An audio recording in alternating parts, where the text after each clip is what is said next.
What's up everybody, and welcome back to the channel. I am the Gentleman Wake, and today we're going to talk about the Parlour playing cards. What?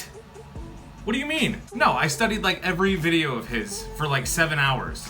No, I remember I specifically got asked if I was still watching Gentleman Wake videos. What do you mean YouTube doesn't do... Got it. I got it now. I think I'm ready. I am the Gentleman Wake. I just can't make it sound sexy enough. I did practice... What do you mean? I thought you said this was the exact same suit that he wore in his picture.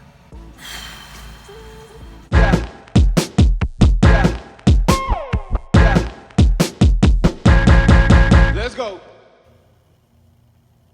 What's up everybody, Kier Gomes here, and welcome back. I realize that right now I look like Kier's lawyer from all those skits that I used to do, so just give me a second. So much better.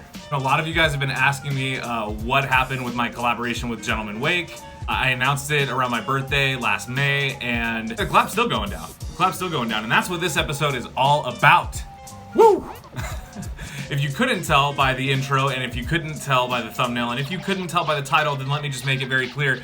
Today's episode is going to be a review of the Parlour playing cards. Not just a review by me, but it's also going to feature an exclusive interview with the Gentleman Wake. So here's the thing, deck reviewing is a very niche thing, everybody knows that. A lot of people in our community I think get started in YouTube because of deck reviews or doing deck reviews, but in my opinion there's really just a few staple channels that you go to if you want to see a deck of cards being reviewed, and for me my number one go-to is the Gentleman Wake. If you're not familiar with the Gentleman Wake, he is the most cinematic deck reviewer on YouTube and in the world. I mean, the guy puts together quality, and I'm talking like Hollywood quality level playing card reviews, going into every detail of the deck and really talking about the stuff that you want to know, the dirty details about a deck. And he is the creator of the Parlour playing cards, which were just fulfilled from the Kickstarter campaign. A lot of you guys probably backed this project, and some of you are still kicking yourself if you didn't, so I will leave some links below where you can pick this deck up after this review. Now, before we get started, please do drop a like on this video and subscribe if you haven't already. All right, so the collab. So back in May, I spoke with the Gentleman Wake. We talked about joining forces. Obviously, it was a huge honor for me. Not only is he a significantly bigger channel than me, but also he's somebody that I look up to in terms of what I aspire to make my videos look like in the future. He's given me some tips. In fact, I think the first official interaction we had was he commented on one of my YouTube videos, and I'll never forget it, giving me just tips on how I can make the B-roll a little bit cleaner, how I can achieve better slow motion effects, and those are things that I have tried to take into account as much as I could with what I have. And it has drastically improved the quality of my content, if you couldn't tell, in the past 6 months or so. Over time, we would kind of spitball ideas back and forth, and then, you know, we would get busy, we would do our own thing, we'd come back to it. Eventually where we landed was it would be a really cool way for us to merge our two styles and two types of deck reviews if I review his deck, the Parlour playing cards, and he gave me the chance to send him a list of questions regarding the deck, regarding his career, just about him. He shot his responses, and then now we're here. So today you're gonna get not only a deck review of the Parlour playing cards, you're also gonna get an exclusive interview hosted by Kier Gomes with the Gentleman Wake. Ooh, I am so excited. Let's get into the review. Now, the Gentleman Wake was kind enough to send me a package with some of the decks in it. I did pledge for some on Kickstarter. Let's take a look quick at what he sent me and what you might be getting with your Kickstarter purchase. I received a Gentleman Wake sticker. This was designed by Stockholm17, who is also the designer of the Parlour playing cards and pretty much every deck of the year since the beginning of that award. I also received a Gentleman Wake coin. Now this is quality. I mean, this thing feels heavy, like a silver dollar. It's got the Gentleman Wake's logo on one side. Hope you can see that. And it's got the beetle that you find from the playing cards on the other side. Also got a tiny, tiny box of red Parlour playing cards. So this is cool. You can definitely use this for certain magic effects. It's cute, it's gimmicky, and I really like that. Also sent me the Parlour playing cards gaff pack. Now this is cool because this is just literally a collection of gaff cards that you can use with the Parlour decks for your magic routine. So this is something that if I'm going to a gig, I can just slip in my pocket and now I have it. I can use it for whatever. I will show you guys what Gaff cards are included in a separate video. He also sent me 2 of each of these 3 decks. Now there is the green and gold one. I believe it's called the Dynastine, I think. That deck is limited and I would imagine very expensive, so I did not receive any of those, which is totally okay because the 2 that I was most excited for were the red and blue edition, the standard editions, because these are decks that are made for a magician. I could definitely perform, in this suit even, I could pick one of these decks and go perform magic at a parlor, at a classy joint, anywhere where the guests are sipping Manhattans and wearing fedoras. And then this bad boy. This is a black and gold edition of the Parlour playing cards. This thing is fancy. Something that I probably will cherish forever. It looks so good. All right, I know, the review. The tuck boxes are done in matte cardstock with tons of foil embossing. So you can see all the gold embossing on the front. It says the Parlour playing cards presented by the Gentleman Wake. It's got this amazing cigar band that goes around it. This is like if Chris Ramsey's first playing cards got like an extreme makeover by like the Queen of England. That's what this is. The cigar band does wrap all the way around the box, which I really like. And there's not just gold embossing, you can see blue foil embossing as well, which really makes the back of this deck pop, as well as the top, which says the Parlour playing cards. Bottom, which says designed by Stockholm 17 and produced by Cartamundi. One side of the tuck in gold foil says expertly crafted and finest quality. Then the other side says poker size linen finish. On the inside, you get an embossed Stockholm 17 logo, and you get a 2 of Hearts reveal in red foil. Inside the tuck box, you get a foil stamped pattern, and this looks a lot like the Gentleman Wake's wallpaper inside what he calls the Parlour. And then at the very bottom of the box, you can see it says your card. Same exact thing for the black deck, only in this kind of gunmetal gray black matte color, which looks really nice. Look at that. That is like, whew. Oh my God. That tuck box is loaded. I mean, like there's at least 2 magic effects built into just the tuck box, not to mention, look how photogenic this is. I mean, like this is something where, I know with the light it's kind of harsh and it's so reflective, but this is something that if you pull this out of your pocket, people are gonna think that you are not only a professional magician, but a successful professional magician. You might be wondering, where did the name The Parlour come from? And that was my first question. So now that we've talked about the tuck case, let's ask the Gentleman Wake. First and foremost, thank you so much, Kier, for having me on your channel. I'm an avid fan of your videos, and I know you've been a really staunch supporter of what we do over at the Gentleman Wake channel, so thank you very much. First and foremost, as is the case with most collaborations, there's a dialogue between the collaborators. Lorenzo, the artist on the project, also known as Stockholm 17, he had some ideas and some concepts that he wanted to bring to the table, and I, of course, had some ideas and concepts that I wanted to bring to the table. So what I did was initially I sent him a lot of reference photography based on the living room / set of my channel, which of course has a lot of Elizabethan English kind of tones and decor and aesthetics within it. I think that it ended up informing the final product. Because of that, we thought, well, what would be a good name for a deck that's kind of based on a space?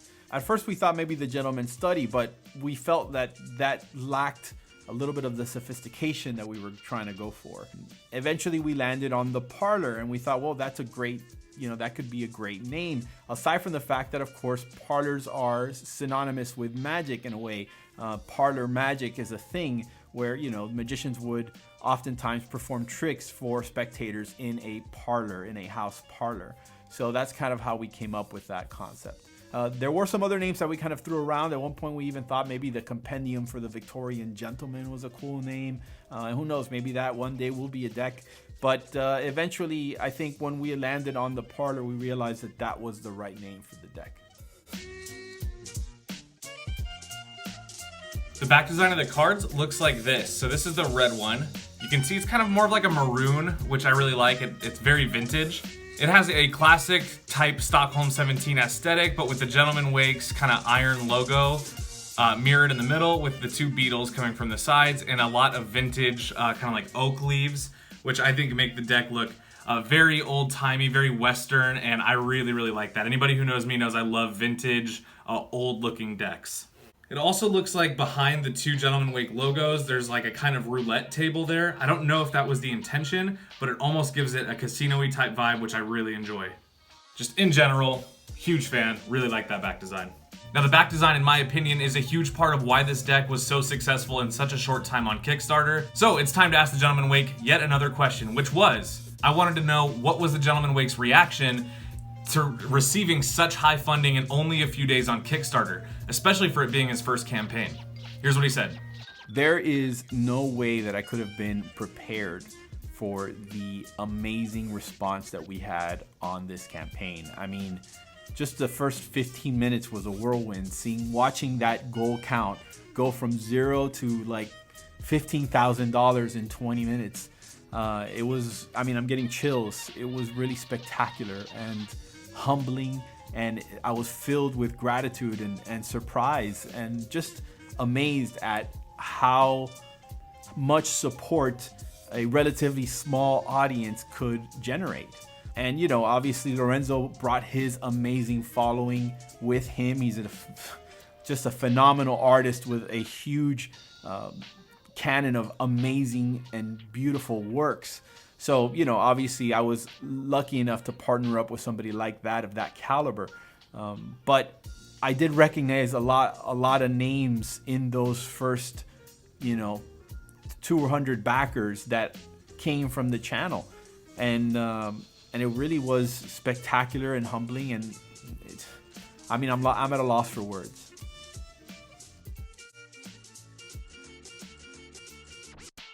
All right, your Ace of Spades looks like this. It's got the Gentleman Wake logo, which makes the shape of a spade. It says the Gentleman Wake, crafted by Stockholm 17. It also features two old-time type canes with a banner that says the Parlour. I love the font. I love the way that it has this very old school Western feel, and it's consistent with the rest of the theme of the deck. Now, perhaps one of my favorite things on this deck is the Jokers. The Jokers were drawn by Stockholm 17, who is also the designer of this deck. One of them features a fox, and the other one features a cat, both of which are dressed very dapper. The Joker with the cat says, "One cat band established 1877, Shakespeare the cat, Nickelodeon for 5 cents. You can also see that tucked into his sweater pocket is a card reveal.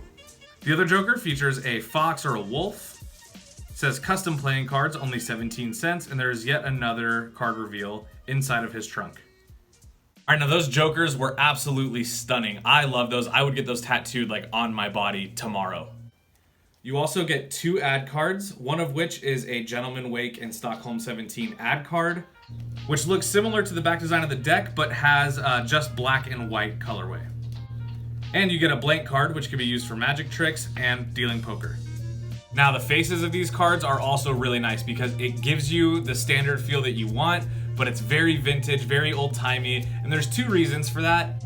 The color and the font are customized just enough, so the spades and clubs are black, but the red pips on the hearts and diamonds have been swapped out for a more oxblood, almost maroon color, and you can see that there is some kind of dye washing on the inside. As well, the indexes have been customized in font to make it look a little bit more vintage than a standard bicycle deck. As well, something that I really love is that the faces of the cards are off-white. They do have a more cream-colored face, which makes the cards feel just a little bit older. Your court cards have also been customized, but just slightly. Each of the courts is holding something different and somewhat related to the Gentleman Wake's channel or likes and interests. Everything from magnifying glasses to theater binoculars to Sherlock Holmes type pipes, even to old-time Western pistols. This deck also features the Gentleman Wake as the King of Hearts, holding a 7 of Diamonds reveal. And to counter that, we have the Lady Wake, Liza Quinn, as the Queen of Hearts. Brilliant. I love the faces. Absolutely brilliant. So looking at it holistically, the design of this deck is beautiful. I mean, it blows me away. Everything from the Ace of Spades to the face cards, the customization, which I think is just perfect, and the off-white coloring, which is amazing. It is time for yet another question. I wanted to know if there was any inspiration that the Gentleman Wake drew from sources or individuals outside of the world of playing cards. It seems like a lot of people that want to design a deck look specifically at other decks that they like when they're trying to draw inspiration for the design. And I think that there's a ton of inspiration out there, even away from the playing card community. Here's what he said. Well, I think it's hard with playing cards to do anything completely original. Most decks are either classic or modern or a mixture of both, but ultimately there are just certain styles that you really just can't get away from. And because my aesthetic is a more classical aesthetic, one more based in historical kind of artwork, I think that there are comparisons that can be drawn ultimately. Aside from the fact that we ended up going with a design that I felt was an homage to the standard playing card. You've got the strong kind of two-way artwork on the card back that really makes it feel like something that's been around for a very long time, and that was very much on purpose when Lorenzo and I were discussing how we wanted the deck to kind of come out. All right, guys, I have 2 more questions left for the Gentleman Wake, but before we talk about the handling, let's ask one more.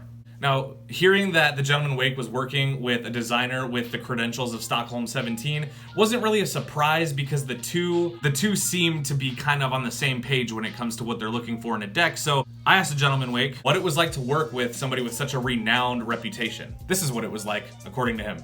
You know, I've alluded to how crazy lucky I was to work with an artist of Lorenzo, aka Stockholm 17's talent. The fact is, he is a amazing artist and designer, but really he's just a cool person.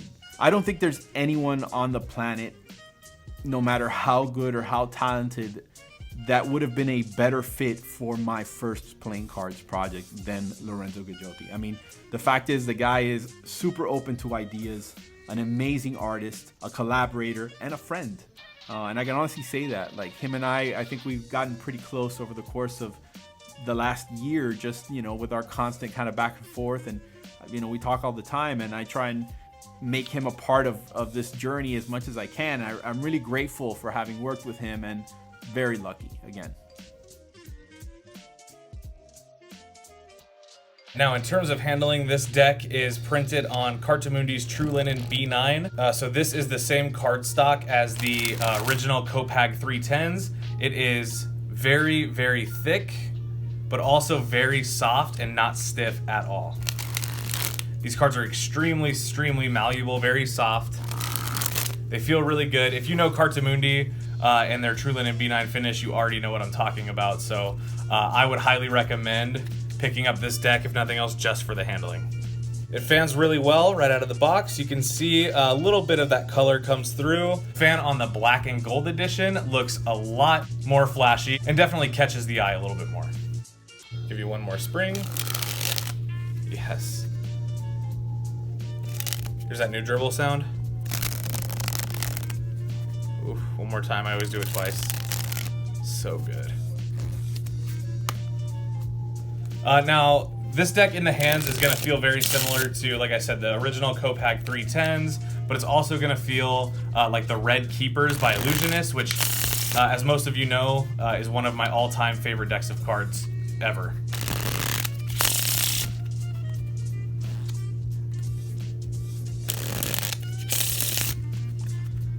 All right. The deck has been broken in. Looks like the card's definitely Pharaoh Best from top to bottom. This is definitely a deck that I would say is geared towards magicians. Everything from just the reveals inside some of the cards to just the overall aesthetic of the deck, the way it looks. And it's on a card stock that magicians love because it lasts forever. However, card flourishes can still look good, as they can with any deck, and as well, hang on. Card flourishes with the gold deck, I'm sure, would look fantastic. In general, guys, the handling of this deck is great. I love the Cartamundi thick True Linen B9s. This is like the Copag 310s. This is one of my favorite card stocks. I'm super, super bummed out that it is no longer available. It would have been cool to maybe eventually do a slow hands deck on this stock. But all right, now maybe this episode was a little bit different from what you're used to seeing from me, and for good reason. We involved a very important guest on this show.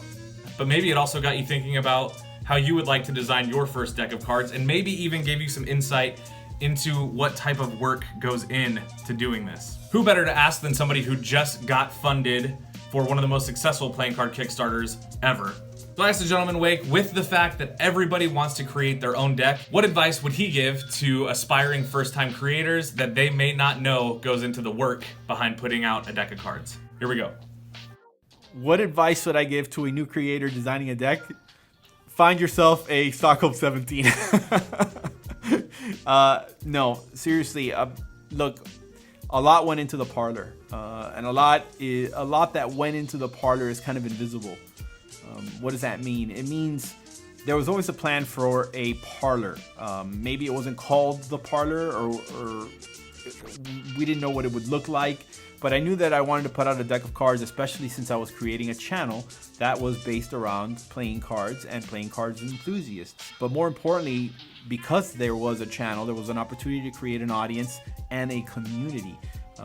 And that's kind of where the initial idea came from. And if I could give any piece of advice to somebody who wanted to create a deck, is you need to have a sense of community, I think, to have an ultimately successful playing cards campaign.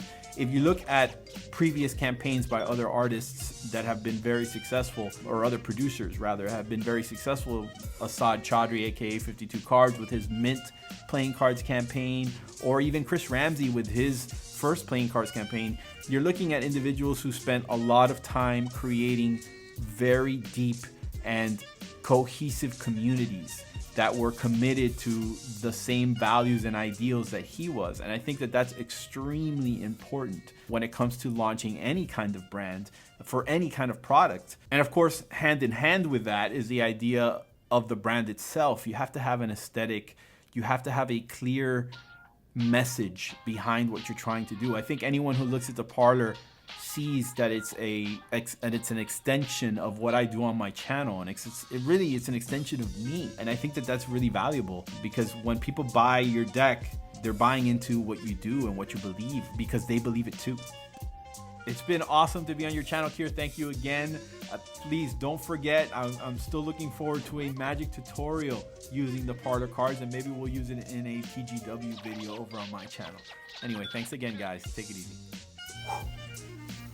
Well, guys, I really hope you enjoyed today's episode and my highly anticipated, long-awaited collaboration with the gentleman Wake. I look up to the gentleman Wake a lot as a filmmaker and as a creator. The guy's scope could range so far outside of Magic, and yet he chooses to spend his time giving us the quality and entertaining deck reviews that we want. I'm gonna leave all of his information, Instagram, YouTube, all that stuff down below. If you're not subscribed to the gentleman Wake, you definitely should be. All right, guys, do me a favor, drop a like on this video and subscribe if you haven't. And as well, if you're interested in picking up any of the Parlour decks for yourselves, they will be available on third-party retail sites, all of which I will link below. Thanks again to everybody who has subscribed so far. I really look forward to 2020, and I'm so stoked that I finally got to do this video. So, all that being said, I hope everybody has a wonderful rest of their day. I know I will. And I'll see you guys in the next one. Peace.